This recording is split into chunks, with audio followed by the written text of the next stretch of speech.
So what currently then are some of the challenges that when we're getting back on the grass? I know Sam alluded to a couple around arrival, etc., and Steve talked about in like coming into a venue and exiting a venue. But what other challenges do you think are facing us as coaches and players at the moment coming back to the game?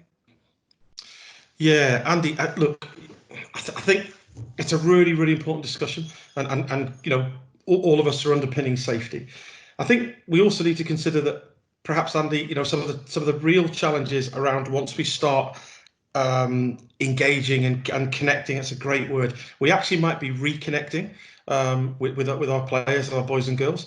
That, you know, we need to accept that we may not have seen them for 3-4 months. They would have changed. They would have grown. They would have had some different experiences. They would have maybe faced some challenges that we may or may not know about.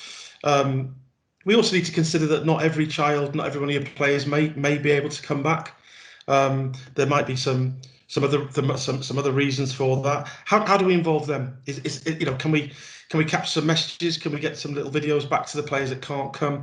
We know there's some concerns, some further concerns, Andy, from the BME community over the effects of COVID-19, and some of the research and some of the messages from that are quite complex, and they're still not always easy to understand. So we do need to show some real empathy and some real consideration for not just the boys and girls that are coming and enthusiastic getting involved, but also there may be some boys and girls that can't get involved. How do we still stay connected with them? And I think about this. There's some lovely little practical things we could do. Like, it's a great opportunity. This is a fantastic opportunity. If ever there was a justification for everybody having their own ball and maybe bringing their own ball to practice and taking their own ball home, you know, if you're in the position, could they have a couple of bibs? Could they have a couple of different coloured bibs so they could interact and swap teams, but they do it themselves? I'm sure Sam will talk about what about breaks and interventions and maybe demonstrations? What does that look like?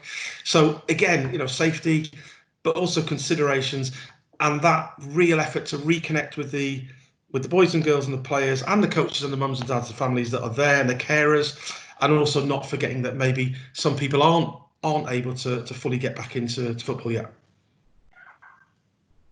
Thanks, Steve. Some great points. Sam?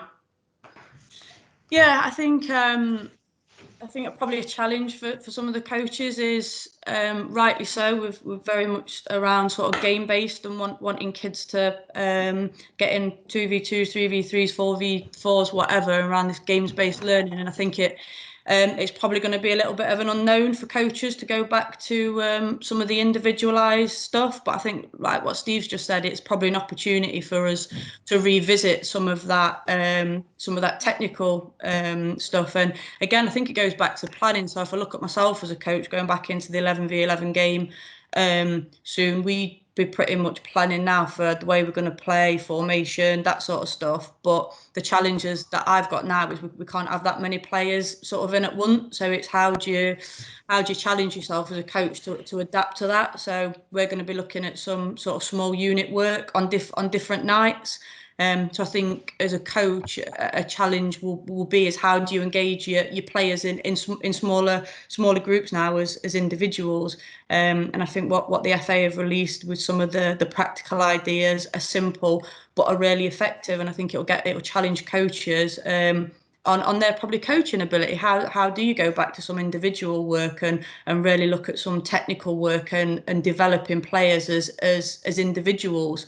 And I think that's probably a positive in this, of how we can challenge yourself personally as coaches on setting yourself a little challenge over the next 6, 8, 9, 12 weeks, however long it's going to be before we can go back to the norm, if you like, of okay, how am I going to develop these players individually? What's my target? Where do I want? How can I stretch them? And how can I sort of monitor them over the next few weeks?